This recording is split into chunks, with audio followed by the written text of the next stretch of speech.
on the road again. Alabama coaches are back on the road again.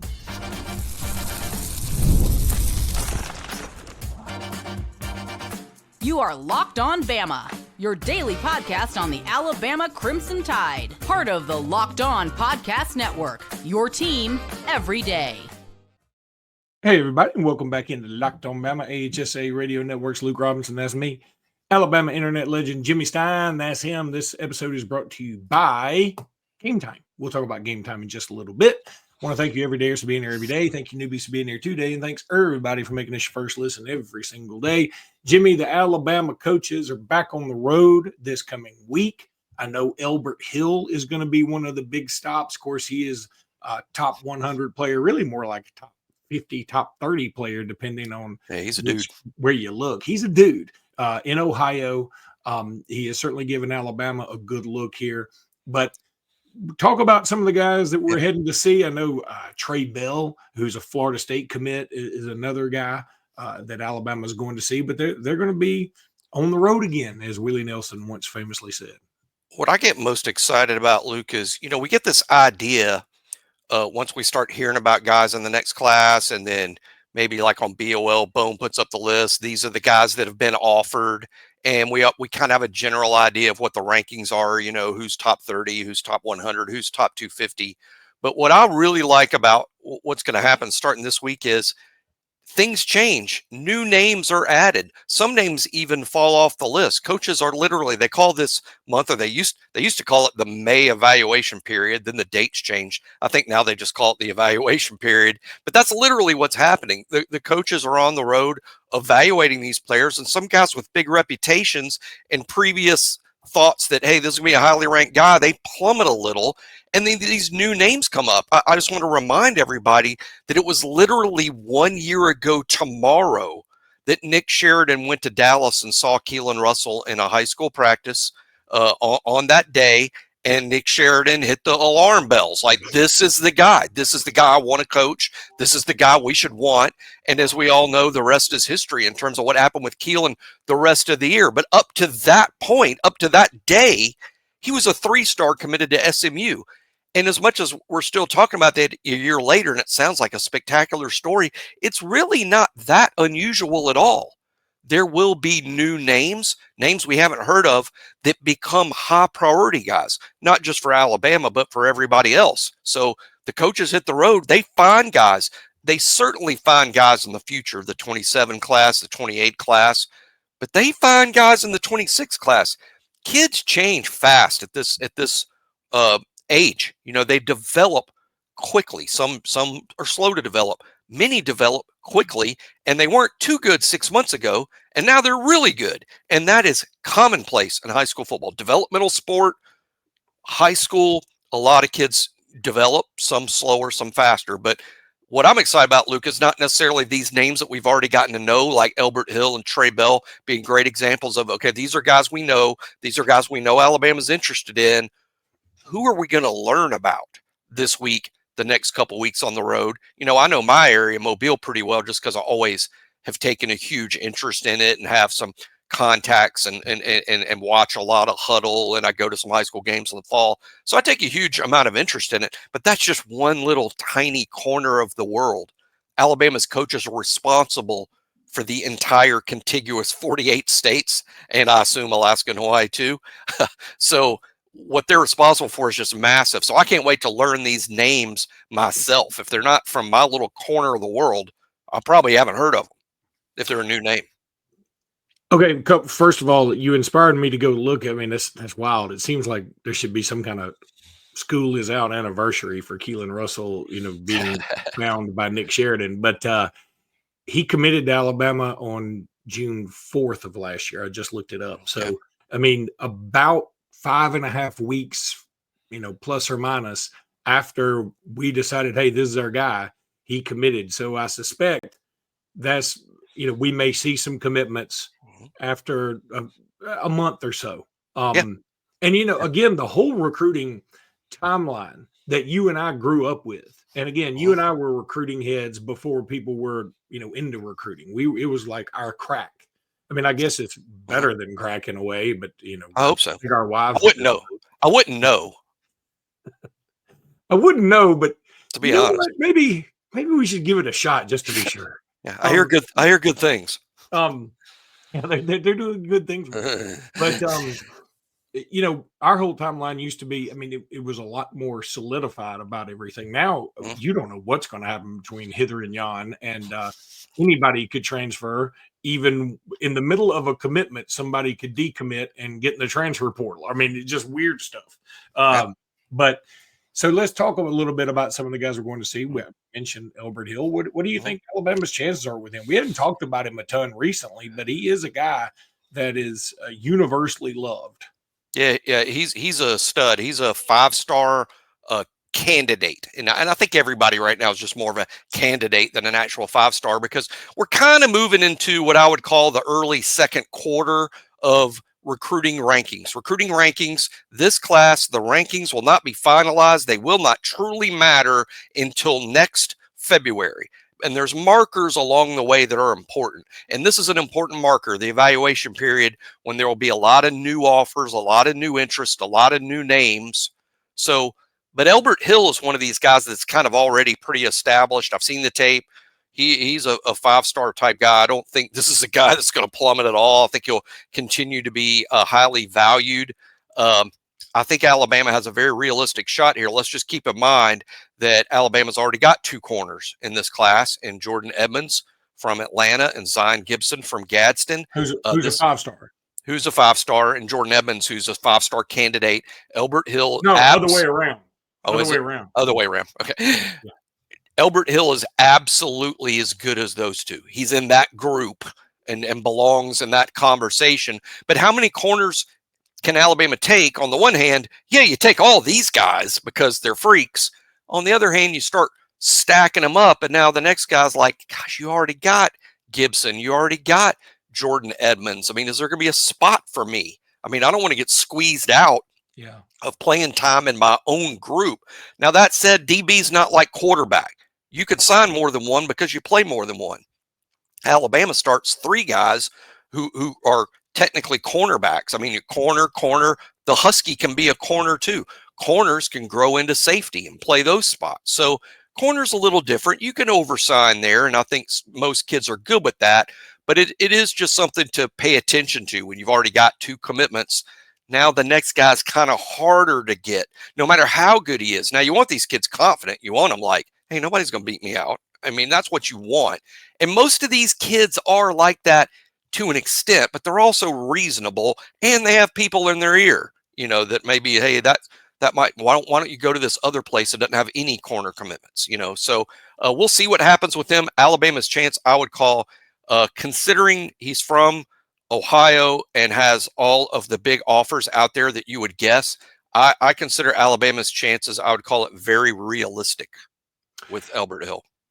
Comes down to this for me. What are the odds that Alabama goes into Ohio State or the state of Ohio and beats out Ohio State for 2 guys they want in Elbert Hill and Cincere Johnson after they win the national championship? And I Yeah. would say when you put it that way, the odds seem much lower. Yeah. And if that's the case, I would say the odds of them signing one, not so bad. The odds of them signing both, I would consider not so great. So if I'm going with, okay, then Luke, which one would you prefer? I might pick Cincere Johnson. I would pick Sincere Johnson, even though Elbert Hill's the higher ranked player. He's the Agreed. more highly rated, more considered more of a slam dunk badass, frankly, than Sincere Johnson. But Alabama's already got 2 really good cornerbacks. So that's why I would take the off ball linebacker in Sincere Johnson, who I like. But recruiting's not really a game of, hey, you can only get one or the other. Alabama wants to sign both. It's, I think, highly realistic that Alabama gets both. Realistic. But I agree with Luke that just the general odds, the odds just don't seem to be in your favor. Keep in mind, Alabama went into Ohio and got Justin Hill a year ago, where you had the same kind of odds, and they did get Justin Hill. But maybe because you got Justin Hill, now the odds are less that you get the next, that you keep racking them up from the same territory. And by the way, Cam Calhoun, even though you signed him out of the University of Utah, Cam Calhoun is from Cincinnati of Ohio. So Alabama's got some some Ohio momentum, but no, I think the odds are low. I mean, these are tough kids to sign. They're tough kids to sign. But part of going on the road, we call it the evaluation period. It's also a recruiting period. The evaluation's sort of over for an Elbert Hill and a Cincere Johnson. We're in recruiting mode with those two. Yeah, I don't think there's any doubt. And again, I love your political way of saying, you said it's highly realistic versus highly probable. But when you say highly realistic, people immediately think highly probable. But you could always come back and say, I didn't say probable. I didn't say probable. No, I try to use my words carefully. I guess the lawyer's not completely out of me. I do try to use the words carefully because I don't want to be wrong or mislead people. But at the same time, I want to describe exactly how I feel about the situation. You're like, I think it's very realistic that Alabama signed either or both. You're like Dr. Tobias Funke from Arrested Development. You wrote a book called The Lawyer Inside You. For those who don't know, that's a great joke. That's a funny joke if you watch the series. If you watch the series. All right, SupplyHouse. Get the supplies you need from the site made for the skilled trades at SupplyHouse. Whether you're in plumbing, HVAC, or electrical work, SupplyHouse is the reliable way to order products online. Their easy-to-use website is packed with helpful resources and the latest product info to help you get the job done right. Plus, with a complete inventory of over 200,000 parts from over 400 top brands, you'll find exactly what you need delivered fast from coast to coast. Need help with an order? SupplyHouse offers expert support and industry-leading service, and you'll always talk to a real person. And for trade pros looking for an extra edge, their free Trade Master program offers exclusive perks like a dedicated phone line, free shipping, and discounts on every order. Join the Trade Master program today at supplyhouse.com/TM and start ordering plumbing, HVAC, and electrical supplies with just a few clicks. Plus, use promo code SH5 for 5% off your order. That's supplyhouse. Tell them, Jimmy. Com.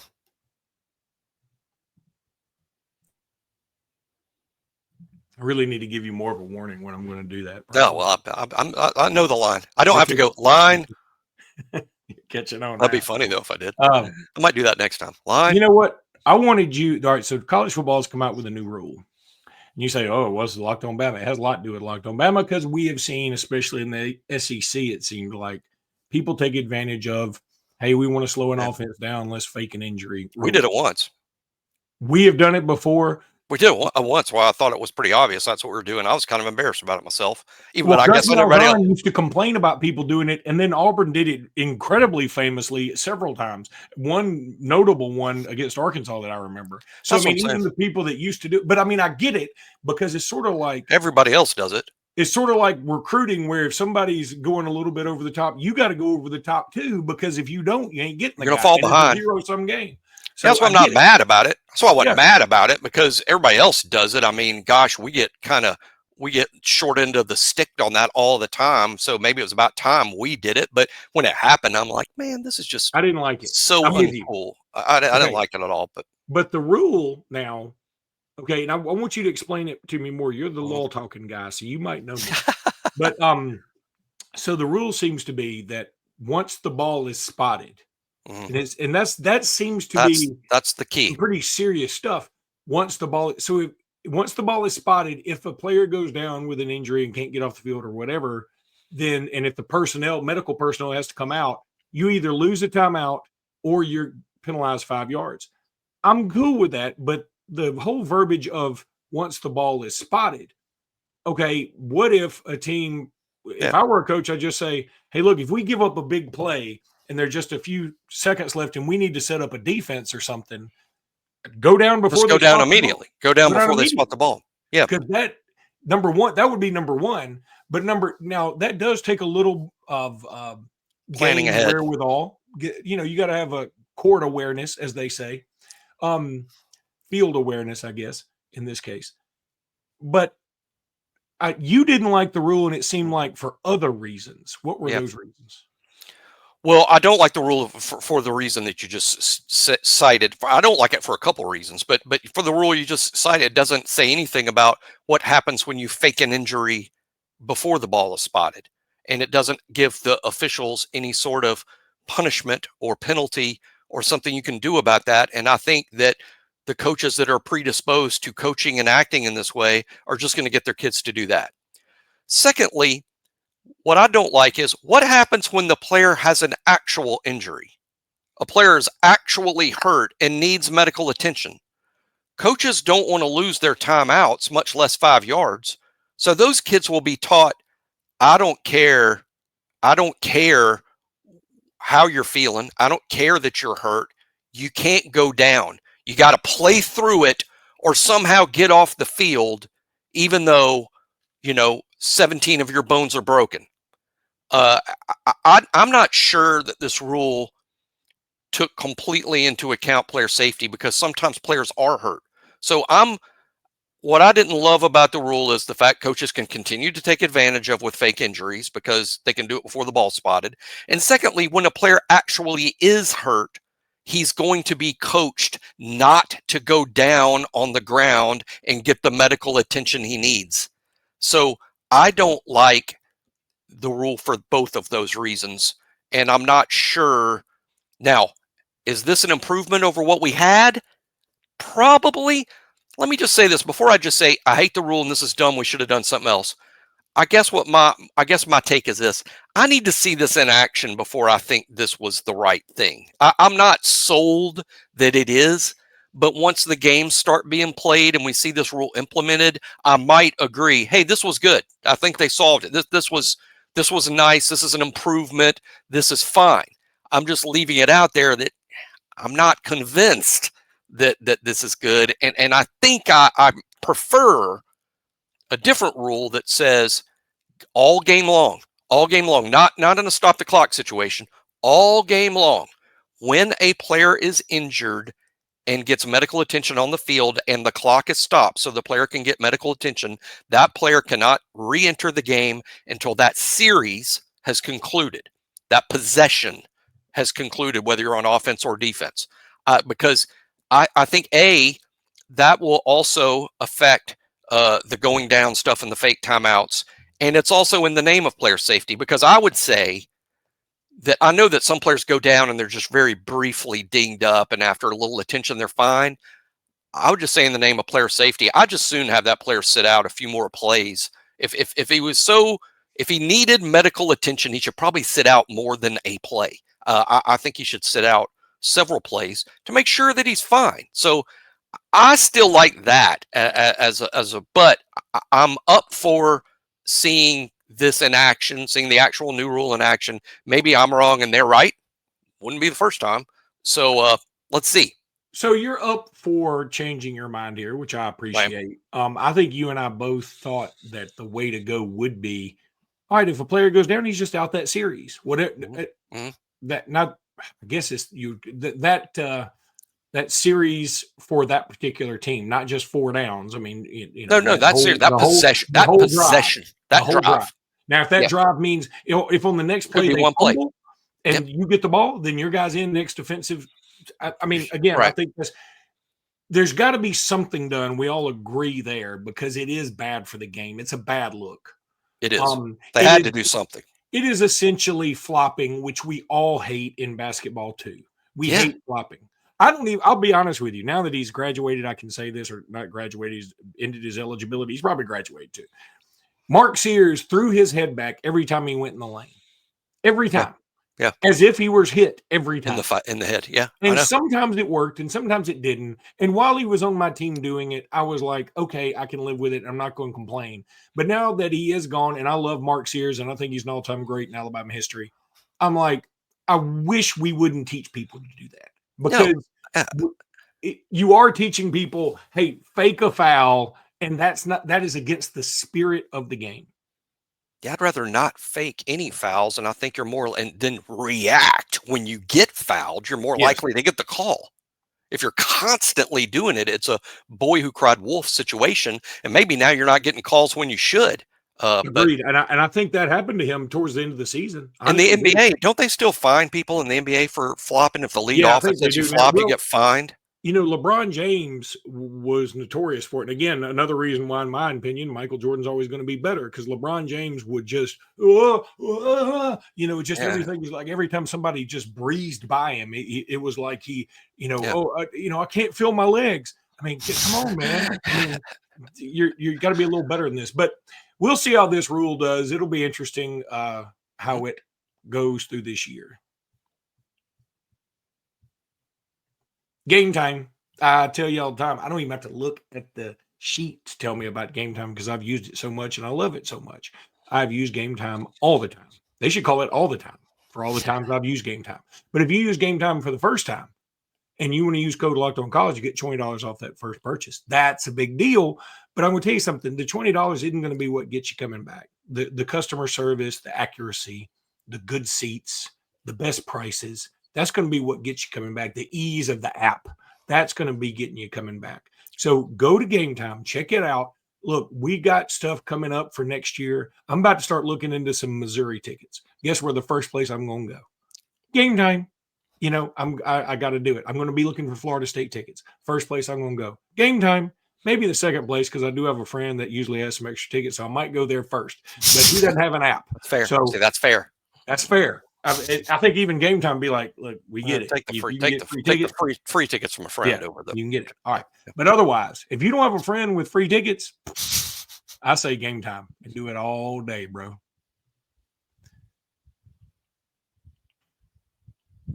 A couple of things. First of all, just a shout out to the baseball team for getting at least a win against LSU in Baton Rouge. Also, the softball team, I'm going to tell you, if you want to like tear up a pillow in just anger and excitement all at the same time, watch the softball team.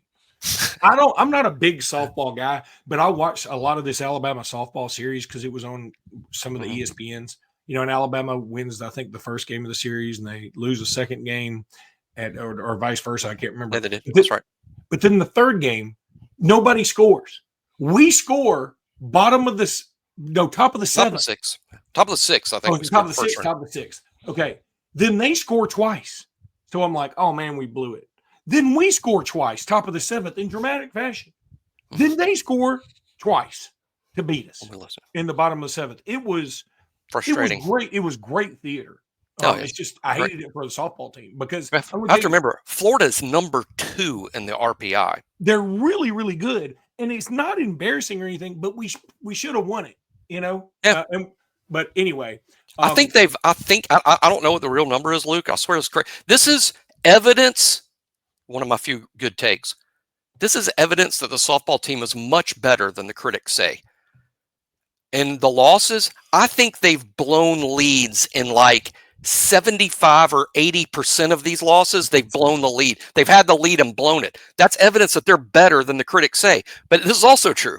Here's evidence that they're not great. They keep blowing leads. Yeah. It's both, isn't it? I mean, they're better than you think. They wouldn't have these leads. They wouldn't have these leads if they weren't really good. If it was a 6-inning game, Alabama would have a much better record. They do, yeah. They don't have quite the pitching that they normally have. On the other hand, they hit the ball a little better than they have been. So there is some improvement. Let's talk about pass rush for next year, because you and I talk about talking seconds. Like, what would you like to talk about third segment? You're like, how about the improved pass rush? Tell me why, Jimmy. Why did the pass rush improve?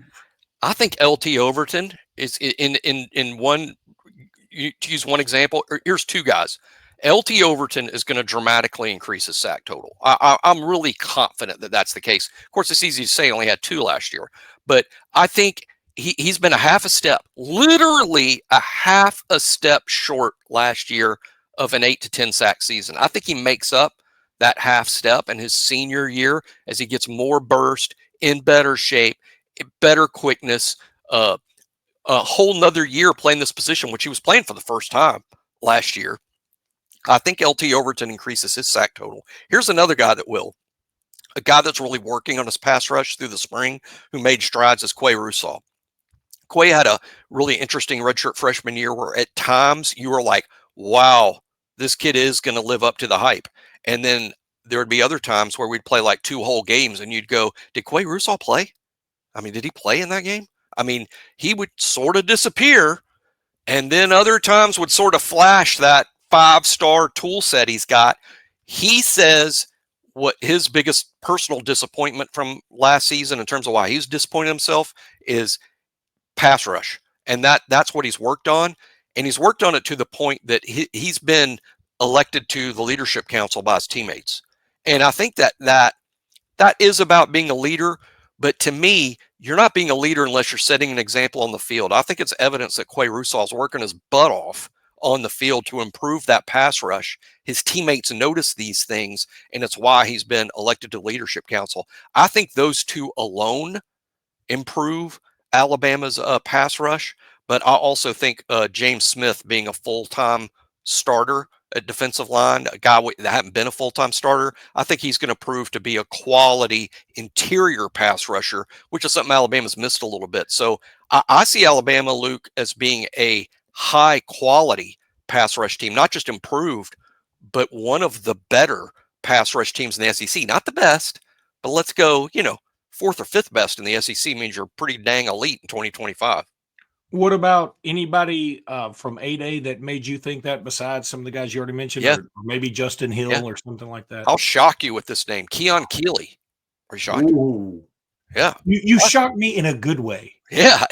Keon, I think, to me, just watching him a few snaps, completely different player. And I think what it is I don't think people realize the extent of the transition when you play stand-up outside linebacker in high school to a hand on the ground going up against SEC offensive guards and tackles on every snap.